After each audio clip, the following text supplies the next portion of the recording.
ಮುಖ್ಯಾಂಶಗಳು. ಸಾಲುಮರದ ತಿಮ್ಮಕ್ಕ ಇನ್ನಿಲ್ಲ.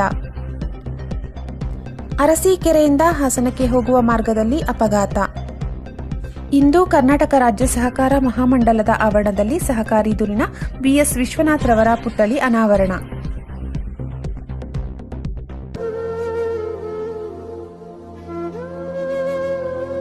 ಸಾಲುಮರದ ತಿಮ್ಮಕ್ಕ ಇನ್ನಿಲ್ಲ. ವೃಕ್ಷಮಾತೆ ಸಾಲುಮರದ ತಿಮ್ಮಕ್ಕ ನಿಧನ. ಬೆಂಗಳೂರಿನ ಖಾಸಗಿ ಆಸ್ಪತ್ರೆಗೆ ದಾಖಲಾಗಿದ್ದ ತಿಮ್ಮಕ್ಕ. ಉಸಿರಾಟ ಸಮಸ್ಯೆಯಿಂದ ಬಳಲುತ್ತಿದ್ದ ಸಾಲುಮರದ ತಿಮ್ಮಕ್ಕ. 114 ವರ್ಷಗಳನ್ನು ಪೂರೈಸಿದ ಸಾಲುಮರದ ತಿಮ್ಮಕ್ಕ ಇನ್ನಿಲ್ಲ. ಇಂದು ನಿಧನರಾದ ಸಾಲುಮರದ ತಿಮ್ಮಕ್ಕನವರ ಪಾರ್ಥಿವ ಶರೀರದ ದರ್ಶನ ಪಡೆದು ಅಂತಿಮ ನಮನ ಸಲ್ಲಿಸಿ ಬಳಿಕ ಅವರ ಕುಟುಂಬ ಸದಸ್ಯರು ಹಾಗೂ ಅಭಿಮಾನಿಗಳಿಗೆ ಸಾಂತ್ವನ ಹೇಳಿದ ಸಿಎಂ ಸಿದ್ದರಾಮಯ್ಯನವರು. ಗಿಡಮರಗಳನ್ನು ಪೋಷಿಸಲು ಇಡೀ ಜೀವನವನ್ನು ಮುಡಿಪಾಗಿಟ್ಟಿದ್ದ ವೃಕ್ಷಮಾತೆ ಶತಾಯುಷಿ ಶ್ರೀಮತಿ ಸಾಲುಮರದ ತಿಮ್ಮಕ್ಕ ಅವರು ಇಹಲೋಕ ತ್ಯಜಿಸಿರುವುದು ಅತೀವ ದುಃಖ ತಂದಿದೆ. ಪರಿಸರ ಸಂರಕ್ಷಣೆಗೆ ಅವರು ವಿನಿಯೋಗಿಸಿದ ಅಪಾರ ಶ್ರಮ ಹಾಗೂ ದೃಢವಾದ ಬದ್ಧತೆಯು ಸಮಾಜಕ್ಕೆ ಸ್ಫೂರ್ತಿದಾಯಕ. ಸನ್ಮಾನ್ಯರ ಆತ್ಮಕ್ಕೆ ಸದ್ಗತಿ ದೊರೆಯಲಿ ಹಾಗೂ ಅವರ ಅಭಿಮಾನಿಗಳಾದ ನಮಗೆಲ್ಲರಿಗೂ ದುಃಖ ಭರಿಸುವ ಶಕ್ತಿ ಸಿಗಲಿ ಎಂದು ಭಗವಂತನಲ್ಲಿ ಪ್ರಾರ್ಥಿಸುತ್ತೇನೆ ಎಂದು ಶಾಸಕರಾದ ಸಿಮೆಂಟ್ ಮಂಜೂರವರು ಹೇಳಿದರು.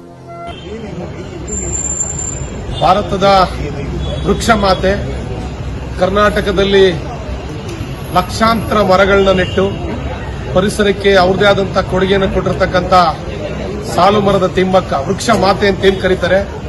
ಇವತ್ತು ಅವರು ನಮ್ಮನ್ನೆಲ್ಲರನ್ನು ಬಿಟ್ಟು ಅಗಲಿರ್ತಕ್ಕಂಥದ್ದು ತುಂಬಾ ನೋವಿನ ವಿಚಾರ. ಈ ದೇಶಕ್ಕೆ ಈ ರಾಜ್ಯಕ್ಕೆ ಅವ್ರದೇ ಆದಂತಹ ಪರಿಸರಕ್ಕೆ ಬಹುದೊಡ್ಡ ಕೊಡುಗೆಯನ್ನು ಕೊಟ್ಟಿರ್ತಕ್ಕಂಥ ವೃಕ್ಷ ಮಾತೆ ಸಾಲು ಮರದ ತಿಮ್ಮಕ್ಕ ಅಂತಾನೆ ಹೆಸರುವಾಸಿಯಾಗಿರ್ತಕ್ಕಂಥ ಸಾಲು ಮರದ ತಿಮ್ಮಕ್ಕನವರು ಇವತ್ತು ನಮ್ಮನ್ನೆಲ್ಲ ಬಿಟ್ಟು ಅಗಲಿದ್ದಾರೆ. ಇವತ್ತು ಒಂದು ರೀತಿ ತುಂಬಾ ದುಃಖದ ದಿನ ಅಂತ ಹೇಳಿದ್ರು ಕೂಡ ತಪ್ಪಾಗಲಾರದು. ಸುಮಾರು 114 ವರ್ಷಗಳ ಸುದೀರ್ಘ ಪಯಣ ಇಂದು ಅಂತ್ಯ ಆಗಿದೆ. ನಾನು ಈ ಸಂದರ್ಭದಲ್ಲಿ ಇಡೀ ಕರ್ನಾಟಕದ ಜನತೆ ಆ ನೋವನ್ನ ತಡ್ಕೊಳ್ತಕ್ಕಂಥ ಶಕ್ತಿಯನ್ನ ಕೊಡ್ಲಿ. ಅದೇ ರೀತಿಯಲ್ಲಿ ಇನ್ನೊಬ್ಬ ಸಾಲು ಮರದ ತಿಮ್ಮಕ್ಕ ಹುಟ್ಟಲಿಕ್ಕೆ ಸಾಧ್ಯ ಇಲ್ಲ. ಬಟ್ ಅವರು ಹಾಕಿಕೊಟ್ಟಂತ ಮಾರ್ಗದಲ್ಲಿ ನಾವೆಲ್ಲರೂ ಕೂಡ ನಡೆಯೋಣ, ಪರಿಸರವನ್ನು ಉಳಿಸೋಣ, ನಾವೆಲ್ಲರೂ ಕೂಡ ಗಿಡ ನೆಡ್ತಕ್ಕಂಥ ಕೆಲಸವನ್ನ ಮಾಡೋಣ ಅಂತೇಳಿ ಈ ಸಂದರ್ಭದಲ್ಲಿ. ಅರಸೀಕೆರೆಯಿಂದ ಹಾಸನ್ ಹೋಗುವ ದಾರಿಯಲ್ಲಿ ಆಗಿರುವ ಅಪಘಾತ. KSRTC Puttur division Madikeri depot bus ಚಾಲಕರ 2 ಕಾಲು ಮುರಿದಿದ್ದು ಹಾಸನದ ಹಿಮ್ಸ್ ಆಸ್ಪತ್ರೆಗೆ ರವಾನೆ.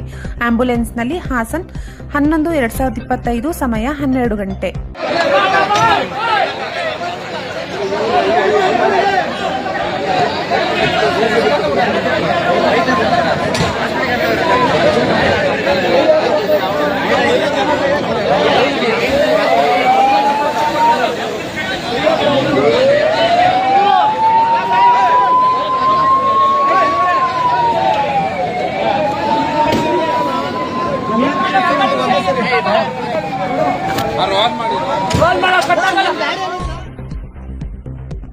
ಶಿವಮೊಗ್ಗ ಜಿಲ್ಲೆಯ ತೀರ್ಥಹಳ್ಳಿಯಲ್ಲಿ ಬಿಎಸ್ ವಿಶ್ವನಾಥ್ ರವರು ರಾಜ್ಯ, ರಾಷ್ಟ್ರ ಹಾಗೂ ಅಂತಾರಾಷ್ಟ್ರೀಯ ಮಟ್ಟದ ಸಹಕಾರಿ ಮುಖಂಡರಾಗಿ ಬೆಳೆದದ್ದು ನಮಗೆಲ್ಲ ಹೆಮ್ಮೆಯ ವಿಷಯ. ವಿವಿಧ ಸಹಕಾರ ಸಂಘಗಳಲ್ಲಿ ನಿರ್ದೇಶಕರಾಗಿ ಸೇವೆ ಸಲ್ಲಿಸಿದವರು. ಸಹಕಾರ ಕ್ಷೇತ್ರದಲ್ಲಿ ಅಪ್ರತಿಮ ಕೊಡುಗೆ ನೀಡಿರುವ ಬಿಎಸ್ ವಿಶ್ವನಾಥ್ ಅವರ ಪ್ರತಿಮೆಯನ್ನು ಇಂದು ಅತ್ಯಂತ ಸಂತೋಷದಿಂದ ಅನಾವರಣಗೊಳಿಸಿದ್ದೇನೆ. ಇಂದಿನ ಯುವ ಪೀಳಿಗೆ ಸಹಕಾರ ಕ್ಷೇತ್ರದಲ್ಲಿ ಆಸಕ್ತಿ ಬೆಳೆಸಿಕೊಳ್ಳಬೇಕು. ಬಿಎಸ್ ವಿಶ್ವನಾಥ್ ಅವರ ಆದರ್ಶಗಳನ್ನು ಎಲ್ಲರೂ ಪಾಲಿಸಬೇಕು.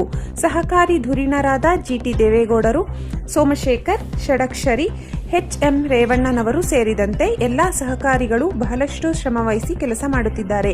ಈ ಎಲ್ಲಾ ಗಣ್ಯರಿಗೆ ಅಭಿನಂದನೆಗಳು.